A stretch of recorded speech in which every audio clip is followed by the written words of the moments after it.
honestly, in the beginning, I hated living here. I was like, I'm not going to stay. This is terrible. No one likes me. Even entering a doctor's office, you have to say bonjour. We don't do that in the States. No one says hi to anybody. They're just like, oh. And I remember we were coming back in the elevator, and the guardian came over and started yelling at me. And she was yelling at me in French. And I was so excited because I understood her. And the most overrated Parisian landmark. Oh, gosh. Oh, the most overrated. Well, Krystal, thank you for coming. Thank you for joining us. But I mean, it's just you and I. But let's pretend the audience is there. I really appreciate you having me on. I love what you do. Well, thank you. Well, so I found you online, and I obviously wanted to know more about what you do and mostly your experience because, well, you've been through the 7 circles of hell or something because you made it to France. That's one way to sum it up. Yeah, yeah, definitely. So, well, I saw you even wrote, well, you know, I'm cheating. I love notes. Yeah. Because I have some things I really wanted to ask you, and, you know, I'll follow that. But I know you're not cheating, so you know, I have an advantage, an unfair one. But yeah, I saw you've made like a memoir, which is called Paris, Life Less Ordinary. Okay. And well, it made me laugh because like you described this as the city ripped you to shred. Yeah, it ripped me up. Before you could rebuild. Yes. So, well, please expand. Yeah, definitely. I mean, I moved to Paris when I was 26, and I was like, I'm just going to take a year. I'm going to have some fun. I was already doing photography in Washington, D.C. I was successful at it. And everyone thought I was crazy because they're like, why are you moving to a city where you don't speak the language, you don't know anybody, and you don't have any business there? And I just thought, you know, I want an adventure. I don't have a husband, I don't have a mortgage, I don't have kids, like, let's go for it. And I think like the idea of just knowing it's only going to be for a year, that it makes it feel safer. You're like, I'm just going to go have some fun. So I was looking for ways to get over here, and what was the easiest way to get over here? It was au pair and basically a nanny. So when I first arrived, I had 4 French children, and I have so much more respect for parents now. Did you speak French? I spoke 0 French. And they spoke 0 English. So that made it even more interesting. And I remember when I was interviewing with the agency to find a family, they were like, so how many kids would you take? Like if the maximum was 4, say 4. And I was like, that must be the magic number, 4. And so they gave me 4 kids. I had a 6-month-old baby, a 3-year-old, a 5-year-old, and an 8-year-old. And a baby. Yeah, we had babies. Well, at least the baby didn't talk. The baby was my favorite. The 6-month-old was so easy and sweet. And yeah, that just started my journey into France. And honestly, in the beginning, I hated living here. I was like, I'm not going to stay. This is terrible. No one likes me. You kind of moved on the hard mode. Yeah, I did. I chose the hard path. But then, as I'm sure a lot of people have experienced, you know, you start to make connections. You start to learn the culture. You learn the language. So things change, and you fall in love with it. But definitely, it rips you apart in the beginning. You have to learn to Well, live. I mean, you did go through. I went through some stuff.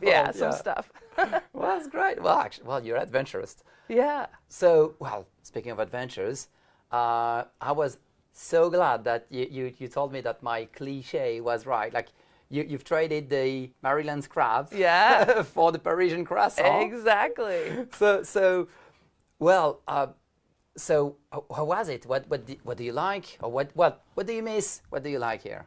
Yeah, so mainly I say I miss my family, obviously, because they're far. I have no family here. My husband's Italian, his family's in Italy. So we have like this expat community, and like that's what's really great is you meet other people who've immigrated here, and you share that if you share nothing else. So you can make some really wonderful friends.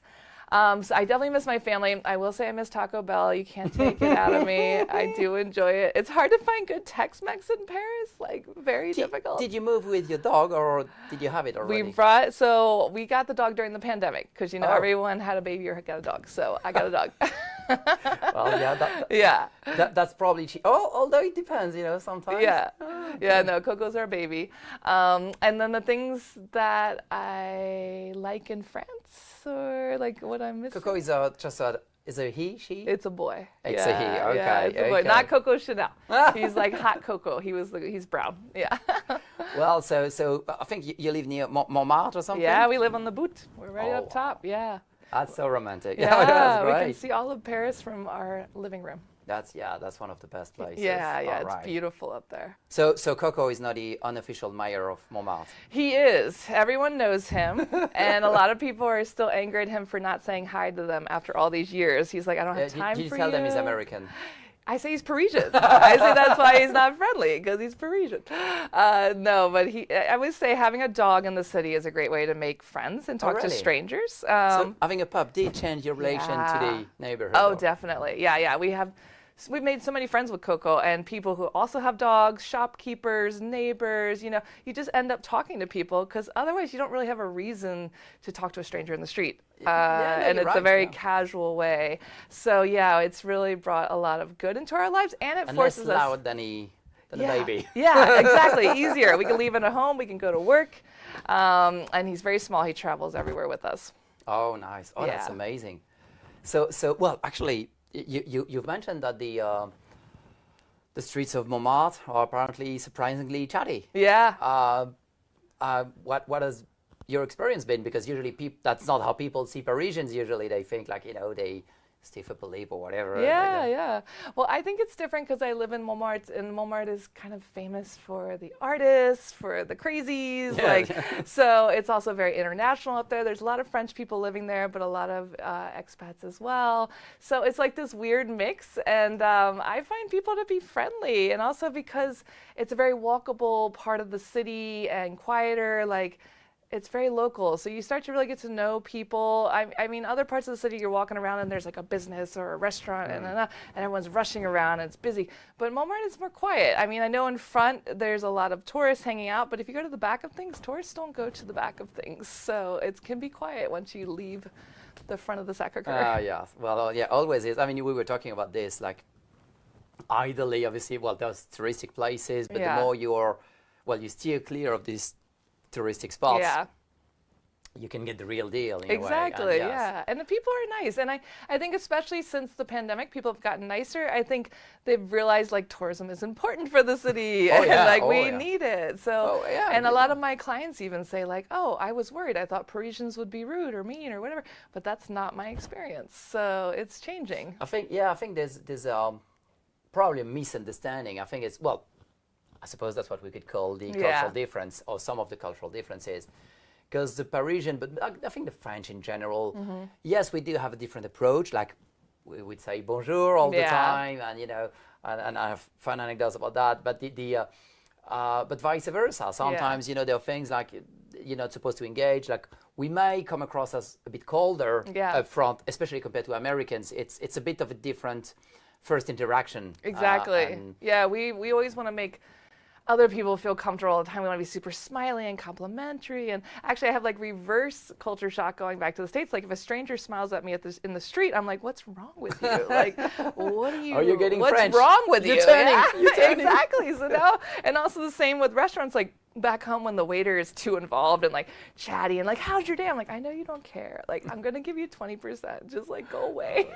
So I've gotten Frenchified in some ways. The bonjour thing in French. Yeah. I've just realized something, because I made a video on YouTube and someone commented, is what's up with the bonjour in France? Yeah. And I just realized that I also had a medical appointment at the doctor the same day. And I was, when I entered the room, obviously there was a waiting room, and then the secretary was there. So I looked at everyone in the waiting room, said bonjour, then looked at the secretary, bonjour, and then walked towards her. And when I arrived at the desk, which basically took 5.5 seconds, I was oh, re-bonjour. Yeah. I was basically saying bonjour 3 times in less than 10 seconds. And I just realized oh, that's quite a lot, isn't it? Yeah. And then when I was sitting, I was seeing everyone else, the one who actually entered the office as well. They were doing the exact same thing. Yeah, you all say bonjour to everyone. Yeah, I didn't know about that when I first moved to France, how you say bonjour, even entering a doctor's office. You have to say bonjour. We don't do that in the States. No one says hi to anybody. They're just it's funny. Yeah, it's different. Speaking about those cultural things, there's also the language. We were also talking about this. Any fun anecdotes about well, let's call that language mistakes. Yeah. Well, you may still make, or you may have made, or you may have heard. Yeah. Well, it's funny because like when I first moved here, I did not speak any French. And I remember I was learning. I was in classes. I had the kids. And learning French from children is great because, you know, you're around kids. They're speaking rudimentary French. Yeah. You're learning. And I remember that we were coming back in the elevator and the guardian came over and started yelling at me. And she was yelling at me in French. And I was so excited because I understood her. And it was the first time in French that I understood. But she wasn't. No, she wasn't happy at all. But I was really happy because the kids had left gum in the elevator and she was picking it out. And she's like, you can't do that anymore. I was like, I understand you. And I was just so happy because it was the first time that really like full sentences coming at me fast. And I was like, oh, I know what you're saying. But I mean, this is a pro tip we can give to the audience. Yeah. Excited, This yes. might be. Yeah, that's a funny one because Americans, we tend to use that in emails and conversation a lot. We're so excited, we're so happy. But in French, it can mean arousal. So when you say je suis excité, it's like a different meeting. So be careful with that word excited in France. Oh, yeah. Well, if you use it, now you know what message you're sending Yeah. across. You know what you're saying. We told you. We told you, definitely. But you also mentioned so you're a photographer. Yeah. As well. And so, well, what are your favorite spots or places in Paris? You know, I mean, I suppose you go all over the place. But Yeah, so I'm all over the city every day, and people want the most like picturesque, the most famous spots. So generally, I call Trocadero my office because I'm there every morning at sunrise, and it's beautiful. And there's nobody there at sunrise, and you just have this amazing view of the sun rising behind the Eiffel Tower. And so basically, every morning I get to watch that, and I take my clients around there a lot. And also, if I can convince them, I bring them up to Montmartre because I love shooting in my backyard. It's so pretty, and a lot of tourists don't know about it. They just think, okay, Picasso lived there maybe, or artists are there, but it's just all these like really old streets and winding hills and cobblestone, and for me it's really picturesque. Oh yeah, I love this. Yes, I mean that's what I like with Paris, but France in general. Yeah. In a way, it's not that big, especially if you compare that to U.S. cities. But there's so much diversity within. Yeah. It's like from one district to another. Yeah. It can be so different. I mean, you look at the Marais, it's very different. You look at Luxembourg Gardens. So, I mean, and the good thing about Paris is it's so small. So I can have a shoot at the Louvre at 1 o'clock and a shoot at Luxembourg Gardens at 2:30, and you can make it because it's not that far to take the metro, take the bus, to go across the city because the transport's really good here. This is one of my favorite parts, what I call the quickfire round. Okay, let's do it. Are you ready for this one? I'm ready, yes. I'll be very serious. Okay. This is serious, yeah? Okay. So, croissant or baguette? Croissant. Good. So, do you prefer the Seine picnics or the Luxembourg Garden you mentioned? Sun picnic for sure. Okay, so what's your favorite Parisian neighbor to get lost in? And Montmartre is forbidden because you took away my favorite. To get lost in. Well, actually, the Marais, I'm always lost because I never go to the Marais, so I don't know anything about it. And yeah, it's nice to get lost there. That's a good answer. Well, vice versa, the most overrated Parisian landmark. Oh gosh, the most overrated, the Mona Lisa. I find a lot of people are not very happy when they see her finally. Oh well, as I'm from the south of France, there is a war raging on. You probably are not aware of, but I think it's important I ask you the question. And coming from where I'm coming from, you probably will get this one wrong, but I'll forgive you. Chocolatine or pain au chocolat? Pain au chocolat. Yeah. I knew you. Well, for those listening, it's chocolatine. Don't get confused with that. No, and joke aside, for those who don't know, this is how we call the pain au chocolat in the southwest of France. And we think we should roll the word, not just France, and it should be chocolatine everywhere. It's easier to say. Chocolatine. Yeah, well, it's more romantic. I like it. Okay, well, good job. You touched base on how you made it to France. What would be if you had to run a masterclass on how to move to France, and most importantly, how to survive French admin or administration or dealing with those guys that even the French don't like. Yeah. What would be your pro tip or best advice? Oh gosh, get a French boyfriend. Like they'll help you. Are we gonna run up? Yeah, run I out mean, of better boyfriend? yet, get a North African boyfriend because they're not from here. They have to deal with all this stuff too. But their French is really good, so they can help you. French. Oh yes. And also learn French because that's very helpful too. You did get an Italian once. Yeah, so, like, yeah, but we're I good. already was grounded once I met him.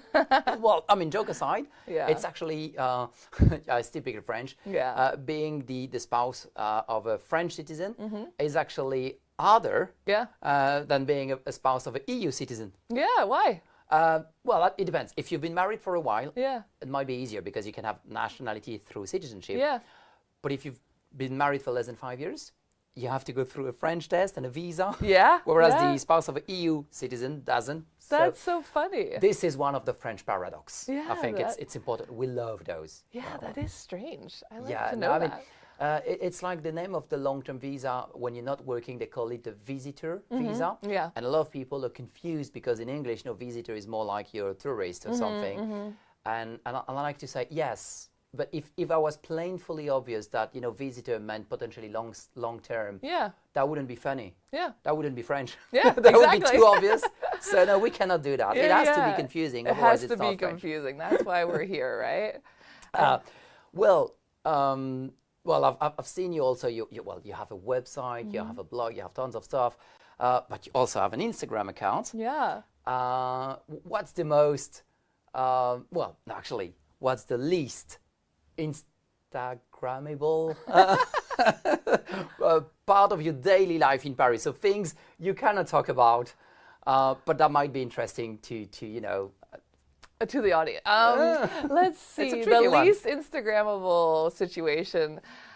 I mean, we're just humans living a human life across the ocean. So when I go to the dentist, the doctor's office, buying groceries, I go to the Carrefour. Like, I don't go to the market. I'm lazy. I don't know what day it is. I'm like, I need something now. I'm going to the supermarché. The metro. I mean, usually, because I'm up at weird hours in the metro because I'm up before the sun is up because I got to get to my shoot. So you're getting on with all the drunks from the night before. So you're seeing a lot of weird stuff in the metro, drunk people, shoeless people, people sleeping. So yeah, you don't see any of that on my Instagram, but that is enjoyable as well. I think it does qualify for the list. Yeah, yeah. If people want to get in touch with you or want to know more about you, Yeah. because where are you? How to get in touch? For sure. So my website is missparisphoto.com. It's MISS. And my Instagram as well, Miss Paris Photo. And my book is Paris, A Life Less Ordinary, which you can order on Amazon. It can be shipped anywhere in the world. And those are the best ways to chat with me. And also listen to La Vie Creative podcast. I interview a different artist every week. Oh, that's actually how I found you. Yeah, through The podcast.